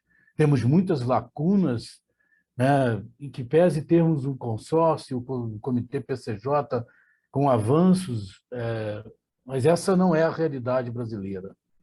A realidade brasileira ainda é de muitas lacunas na governança. Temos apenas 6 estados no Brasil que têm cobrança pelo uso da água. Como que os comitês de bacias podem exercer o seu papel deliberativo de fazer a gestão das águas sem ter recurso para a sua atuação? Tem os comitês de bacias que ainda não têm planos de bacias. Como saber que a bacia, que situação está a bacia sem a elaboração de um plano de bacia? E aí entra exatamente o tema da governança, porque, muito embora todos falem de governança, mas o fato é que poucos apostam e investem recursos em governança. Nós estamos lutando bastante para colocar o tema da governança na ordem do dia. E, inclusive, infelizmente, não temos na Conferência da ONU o tema colocado. Talvez ele seja falado de forma transversal, porque ele é importante mesmo, do ponto de vista transversal, mas ele merece um tema ser chamado a atenção. E o que é a governança? A governança é como se a gente fosse fazer uma operação, é o pré-operatório. Para a gente fazer uma operação, a gente tem que fazer várias coisas. Temos que fazer exames de várias pontas, temos que ver os riscos que tem associados à operação. E é a mesma coisa quando a gente pensa na governança. A governança prepara a gestão. Quando a gente assiste a situação das mudanças climáticas, como que vem ocorrendo, eventos extremos, e às vezes a imprensa e mesmo os gestores colocam a culpa na chuva, a culpa não é da chuva. A culpa é do não investimento na governança para ter estrutura para enfrentar os desafios. E cada vez mais, se a gente ficar colocando culpa na chuva, quem vai pagar por isso serão os mais pobres, serão as comunidades vulnerabilizadas pela ausência de uma política de Estado na gestão da água, na gestão, inclusive, associada, integrada com recursos hídricos. É preciso investir na governança. Para isso, se os municípios precisam de uma reforma tributária para maior divisão e distribuição dos orçamentos, é fundamental que brigue por isso, mas também que coloque recursos de fato na gestão de recursos hídricos, na gestão ambiental, integrada, inclusive, porque isso é atribuição do município, com o manejo integrado do uso do solo e da água. Porque, na realidade, o mesmo problema que acontece, e aí os impactos das mudanças climáticas estão associados a isso, com eventos extremos, seja seca ou seja cheia, é o mesmo problema. Porque por que tem seca? Porque aumentou o desmatamento no Brasil e a água da chuva que chega não infiltra no solo. E isso não garante a regularidade da quantidade de água no período seco. E a água da chuva não infiltra quando também vem as grandes chuvas nas grandes cidades, nas regiões metropolitanas, porque não infiltra. E aí vai encontrar um bueiro cheio de lixo, o bueiro enche a rua, enche a cidade. E aí afeta também, principalmente, as pessoas que não têm uma política habitacional para distribuir e fazer com que as pessoas não morem em encostas, né? Muito embora a gente também vê, por exemplo, no caso de São Sebastião, casas luxuosas que invadiram áreas de proteção ambiental, e exatamente por isso também a ausência de uma fiscalização, né, municipal, de governança, de ter estrutura para enfrentar isso, faz com que a gente tenha esses desafios colocados. Portanto, governança antecede a gestão. Se os governos estaduais, federais, inclusive não apostarem, municipais, não apostarem na governança, nós vamos continuar tendo e aumentando, infelizmente, né, os eventos extremos aumentarão e teremos cada vez mais, infelizmente, pessoas perdendo suas casas e, por vezes, perdendo suas vidas. Vimos agora, né, o mundo, né, a Itália seca, na Califórnia enchente, o Brasil sul seca, né, sudeste cheia. Portanto, o pré-operatório, que é a governança, é preciso que se invista na governança. É o pré-operatório. Muito provavelmente, se a gente não tiver governança, a gente não terá resultados na gestão. Os comitês de bacias estão aí para realmente estarem junto com a gente. Somos 243 comitês de bacias que precisam desse fortalecimento da governança. Muito obrigado. Ângelo, muito obrigado pelas suas colocações, críticas feitas, super pertinente sobre essa governança da água. Na sequência, eu gostaria de passar a palavra para o Lupércio.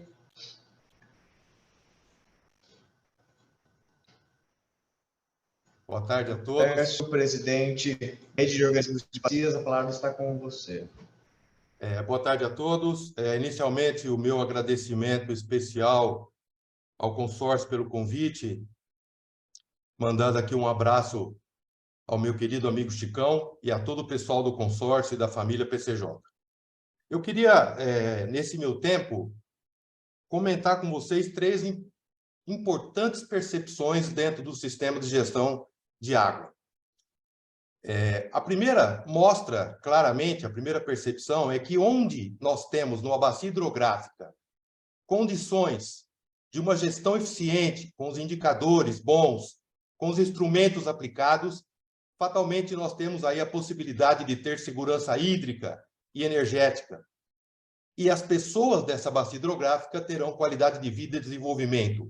Ou seja, nas bacias hidrográficas, onde a gente tem um planejamento efetivo, a consagração das ideias, projetos e obras necessárias na gestão e na governança, a gente avança claramente para ter, ao longo do tempo, segurança hídrica.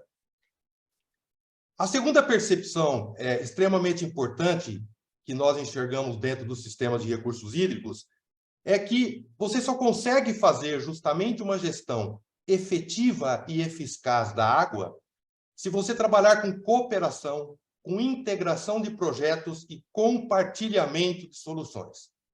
Por que eu digo isso? A bacia, ela não é um território estanque. Bacias limitam outras bacias e assim se limita uma grande bacia hidrográfica. Ou seja, há uma integração, há uma interação de projetos e obras que, de forma macro, precisam ser implementados para que você tenha uma gestão eficaz e eficiente dos recursos hídricos. Neste ponto, é fundamental trabalharmos com cooperação, principalmente quando falamos em águas transfronteiriças, onde você necessita de que os países se conversem para que você possa ter uma gestão efetiva e eficaz da água. Dentro dos nossos territórios, nós temos, no nosso território brasileiro, nós temos rios que atravessam vários estados. Se você não tiver cooperação, integração de projetos, principalmente compartilhamento de soluções que deem certo, você não vai conseguir ter uma eficaz e eficiente gestão da água dentro da bacia hidrográfica. E com isso, nós chegamos numa terceira percepção que é clara. Essa gestão integrada e compartilhada da água, essa gestão que a gente gostaria de ter, ela só é possível hoje com a participação de todos os segmentos da sociedade. Não há mais como você fazer gestão de água se você não compartilhar de soluções com todos os setores da economia. A agricultura tem que falar com a indústria, que tem que falar com o meio ambiente, saneamento, transportes, energia, saúde. Todos os setores têm que estar envolvidos. Todos os segmentos da sociedade têm que estar envolvidos. O segmento da sociedade civil organizada, extremamente importante para as soluções que são dadas nas bacias hidrográficas. Temos vários exemplos disso no nosso Brasil. mas também o segmento do setor público, o setor municipal, estadual, federal, que também desenvolve programas dentro da bacia de forma macro, e investe orçamentos para que tenhamos uma gestão eficaz e eficiente dos recursos hídricos dentro de uma bacia. Ou seja, hoje não há como não fazer gestão de água se você não tiver ela de forma integrada, compartilhada e, fundamentalmente, participativa. Aí eu chego no trabalho que é desenvolvido pela Rede Brasil de Organismos de Bacia. Nós somos responsáveis e temos mais de 250 organismos de bacias associados. Também fazemos um intercâmbio com os organismos de bacia de toda a América Latina, onde alcançamos perto de 500 organismos já cadastrados, pessoas, instituições, associações, porque o trabalho deve ser desenvolvido. A América Latina, ela hoje detém perto de 30% da água doce do mundo. Ou seja, só com a participação da sociedade toda poderemos fazer esse trabalho, que é feito em rede, com qualificação, com capacitação, com troca de informações, com troca de soluções compartilhadas para a água. Este é o trabalho que a nossa rede desenvolve, tanto a Rede Brasil como a Rede Latino-Americana. Estamos linkados na Rede Internacional de Organismos de Bacia, trocando também experiências com outras partes do mundo. No fundo, a intenção passa a ser apenas a de cuidar das nossas águas para que tenhamos a mesma, tanto dentro da agenda política, que vai conseguir orçamento para os serviços e obras programados, mas também pela integração das pessoas e suas soluções para a água. Eu agradeço a oportunidade. Muito obrigado. Muito obrigado, Lupercio, pela colocação nesse painel 4. Encerramos dessa forma os cases. Não tivemos sucesso em passar a mensagem do Sr. Petros, mas gostaria de mencioná-lo novamente, Sr. Petros, com o projeto de Olambra, um caso sobre soluções baseadas na natureza. E essa mensagem dele, vamos disponibilizar a todos os inscritos no evento para receber a mensagem do Sr. Petros. Com isso, encerramos os painéis e passo agora a palavra para o Flávio e convido também o Murilo e a Andréa, gerente de técnica, gerente de sensibilização e comunicação do consórcio PCJ, para as ponderações finais. Obrigado, Eduardo. Então, chegando ao final do nosso side event, gostaria de convidar para o painel de fechamento os nossos colegas aqui do consórcio PCJ, o Murilo Santana, gerente de comunicação e sensibilização, e Andréa Borges, gerente técnica, que trarão atualidades e falarão sobre os compromissos pela água, diretamente lá da Conferência da ONU em Nova York. Olá a todos, estão me ouvindo bem? Estamos ouvindo, Andréa. Estamos aqui, então, em Nova York, acompanhando a Conferência da ONU, nesses primeiros dias, né, a Semana da Água de Nova York, e a partir de amanhã, o evento em si é que começa lá na sede da ONU. Então, nós já fomos buscar nossas credenciais, já participamos de vários eventos, né, eventos sobre a utilização de games, né, a gamificação no processo educativo. Hoje, um evento também falando sobre novas tecnologias, né, e alternativas para a utilização da água, dos tratamentos, né, das estações de tratamento de esgoto. Então, existe uma possibilidade de você aproveitar alguns subprodutos e transformá-los em matéria-prima para a indústria, né? Então, dando viabilidade e ampliando, assim, o número mesmo de estações e permitindo com que elas fiquem até melhores, né, do que algumas já são, principalmente as que fazem o reuso da água.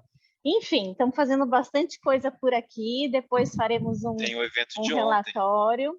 É um evento de ontem também, que nós fomos à noite, falando qual que é o desafio, né? Perguntando ali para vários ativistas qual seria o principal desafio na visão deles, né? O que eles já enfrentaram quanto à questão da água e quais são as causas raízes, né? Então, muitos falando da questão da sociedade, né? E da importância da educação também e dessa mobilização da sociedade para que as coisas realmente mudem e que a gente consiga, né, que todos tenham voz, né, nesse processo. Então, foi bem bacana. E eu vou passar para o Murilo falar, então, desses nossos, o que a gente trouxe para cá, né, dos nossos compromissos, que a gente vai, então, compartilhar aqui na Conferência da ONU sobre Água. Murilo. É isso aí, pessoal. Boa tarde para todo mundo que está no Brasil. Aqui também em Nova York, que está acompanhando aí o evento do Consórcio PCJ. Nós trouxemos aqui para Nova York, nessa Conferência da ONU, um documento com os compromissos do Consórcio PCJ com a água, já que a ONU tem pedido aí para que todos os participantes assumam compromissos em prol da água, desde que sejam pequenos compromissos no dia a dia nosso, até grandes compromissos como as políticas públicas, né? É o trabalho que, como está sendo alardeado aqui no Dia Mundial da Água, que é o trabalho daquela parábola do beija-flor, né? O beija-flor que vai lá pegando com o seu bico, né, um pouquinho, cada gotinha de água para tentar apagar o incêndio, e os outros bichos tirando sarro dele e falam, mas por que você está fazendo isso? Se isso não vai resolver o problema do incêndio. E o beija-flor responde, eu estou fazendo a minha parte. Então, o Consórcio PCJ está aqui fazendo a parte dele, participando deste, que é o principal, o maior evento de água sobre o mundo, e trouxemos para cá os compromissos do Consórcio PCJ sobre a água, que estão divididos em 5 grandes pactos. Eu vou até pedir aí para o pessoal que está na parte técnica aí do nosso evento poder colocar e projetar para vocês verem, e ao mesmo tempo colocar o link no chat desse documento que a gente trouxe para cá para a ONU. São os nossos compromissos divididos em 5 pactos pela água, que é o pacto sobre água e saúde, o pacto de proteção aos mananciais, o pacto das políticas públicas, né, a gestão integrada de recursos hídricos, o pacto de educação ambiental focada na gestão de recursos hídricos e o pacto quanto ao acesso universal da água. Então, este documento já está disponível para que todos possam acessar e vocês podem até enviar mais colaborações, mas nós estamos aqui fazendo o nosso papel de beija-flor, de levar esses nossos compromissos em prol da água com a nossa bacia hidrográfica e com a gestão da água aí no Brasil. E em nome de todos os parceiros, né, os associados, enfim, estamos aqui, Consórcio PCJ, representando, né, todo mundo que está aí no Brasil e é isso, né, Murilo? Vamos fazer aqui, vamos tirar o máximo, né, dessa possibilidade, dessa oportunidade que estamos tendo, e levar para vocês também tudo que a gente aprendeu, né, e teve contato aqui, né? Essa troca de conhecimento é bem bacana. É isso daí, e acompanhar os eventos que o Consórcio PCJ vai participar aqui na conferência.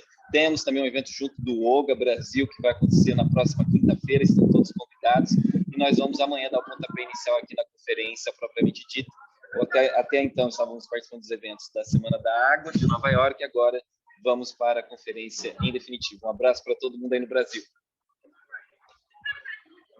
Obrigado, Murilo. Obrigado, Andréia, que estão aí em Nova York, representando o consórcio PCJ, também acompanhando o nosso presidente, o Mário Botion. E em nome do presidente Mário Botion, do nosso secretário executivo Francisco La Rosa e de toda a equipe do consórcio PCJ, nós gostaríamos de agradecer todos os nossos telespectadores, os palestrantes e os membros da imprensa nacional e internacional que estiveram acompanhando conosco aqui esses debates. Gostaríamos de agradecer também todos os nossos parceiros, os nossos associados, e ficamos aí na expectativa para que o consórcio PCJ consiga contribuir junto à Conferência da Água na ONU em Nova York, com esses documentos que o Murilo e a Andréia mencionaram. Inclusive, eles trarão as experiências e um relatório contando as novidades que eles viram lá em Nova York, que será depois, posteriormente, distribuído junto a todos os nossos associados. Uma boa tarde a todos e muito obrigado pela presença e contribuição. Um abraço, até mais.